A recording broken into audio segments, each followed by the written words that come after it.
सौरभ द्विवेदी ने ललन टॉप को छोड़ दिया है। आखिर इसके बाद सौरभ द्विवेदी क्या करने वाले हैं, उन्होंने ललन टॉप क्यों छोड़ा है और इसके बाद क्या होगा, चलिए आपको बताते हैं। इससे पहले आपको बताते हैं कि सौरभ द्विवेदी ने ललन टॉप छोड़ने पर क्या कहा। ट्विटर पर उन्होंने ट्वीट करते हुए कुछ अपने दिल की बात कही है। अगर उस पर एक बार नजर डाले तो ललन टॉप के सौरभ द्विवेदी की तरफ से जो ट्वीट किया गया है उसमें उन्होंने कहा है कि यूं ही आबाद रहेगी दुनिया, हम न होंगे कोई हमसा होगा। शुक्रिया द ललन टॉप, मान पहचान और ज्ञान के लिए एक अल्प विराम के बाद नई यात्रा की शुरुआत है। इस तरह के ट्वीट के साथ उन्होंने ललन टॉप को छोड़ा है।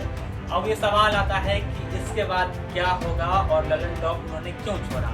तो इसके पीछे की बड़ी वजह मानी जा रही है कि जिस तरह से मीडिया चैनल्स जो है सरकार के हाथों बिक गए हैं, जो तमाम बड़े चैनल है, ऐसे ही ललन टॉप पर भी कुछ समय से आरोप लग रहे थे कि ललन टॉप भी सरकार के हाथों बिक गया है।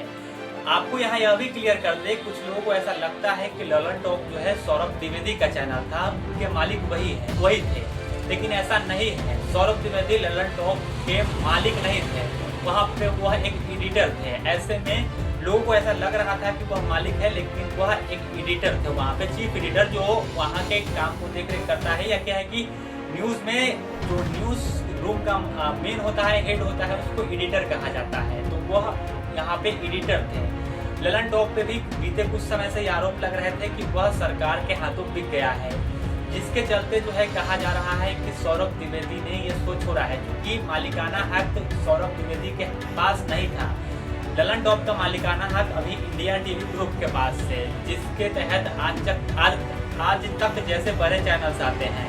तो ललन टॉप के मालिक सौरभ द्विवेदी नहीं है।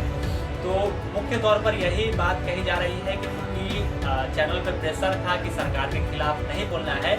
और सौरभ द्विवेदी न्यूज पिच के जो अभिनव पांडे हैं, ये वैसे पत्रकार है जो सवाल पूछने के लिए जाने जाते हैं।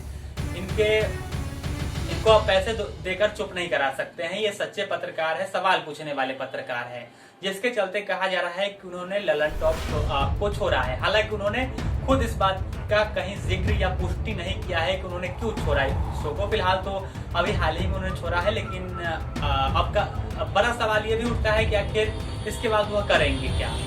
तो ज्यादातर जो मीडिया में सुर्खियां है उसके मुताबिक वह जो है न्यूज पिच के अभिनव पांडे की तरह कोई इंडिपेंडेंट चैनल शुरू कर सकते हैं। कोई न्यूज चैनल के साथ जुड़ने की उनकी खबर नहीं है, और संभवतः वह जुड़ेंगे भी नहीं, क्योंकि अगर जुड़ना ही होता, जिस तरह से मौजूदा समय में हमारी मेन स्ट्रीम मीडिया काम कर रही है, अगर वैसे ही काम करना होता तो वह ललन टॉप पर ही करते, क्योंकि उसको तो उन्होंने खुद ने बनाया है। क्योंकि लगभग सभी जानते हैं कि ललन टॉप मतलब सौरभ द्विवेदी मतलब ललन टॉप। तो अगर सरकार से सवाल नहीं पूछना होता, देख के ही काम करना होता, तो वह ललन टॉप पे कर सकते थे। इसके लिए उन्हें किसी और चैनल को ज्वाइन करने की जरूरत नहीं थी। ऐसे में लोग ये मान रहे हैं कि वह जो है कोई इंडिपेंडेंट चैनल शुरू कर सकते हैं जल्द। उन्होंने ट्वीट में इसका जिक्र भी किया था कि अल्प विराम के बाद नई यात्रा। उन्होंने पूर्ण विराम नहीं, अल्प विराम यानी कॉमा का जिक्र किया था। इसके बाद जो है वह संभवतः कोई नया इंडिपेंडेंट चैनल शुरू करेंगे, जिस तरह से सौरभ द्विवेदी ने माफ कीजिएगा, अभिनव पांडे ने द न्यूज पिच को शुरू किया है। इस तरह से वह कोई इंडिपेंडेंट चैनल शुरू कर सकते हैं। हालांकि सौरभ द्विवेदी इकलौते ऐसे पत्रकार नहीं है जिन्होंने ललन टॉप को छोड़ा है। अभी हाल ही में कई पत्रकारों ने ललन टॉप को छोड़ा था, जिसमें अभिनव पांडे बड़ा नाम था। उन्होंने ललन टॉप छोड़ा था बिहार चुनाव के दौरान, और खुद का एक इंडिपेंडेंट न्यूज चैनल लॉन्च किया था, न्यूज पिच, जो कि इस समय काफी शानदार चल रहा है। इसके अलावा गरिमा भारद्वाज जैसी स्पोर्ट्स एंकर, बेहतरीन एंकर ने भी इस चैनल को छोड़ दिया है, और अब जो है सौरभ द्विवेदी का भी नाम आया है। संभवतः इन्हीं की तरह ये भी जो है इंडिपेंडेंट चैनल खोलेंगे, और देखना दिलचस्प होगा कि सौरभ द्विवेदी के बाद ललन टॉप का क्या होता है।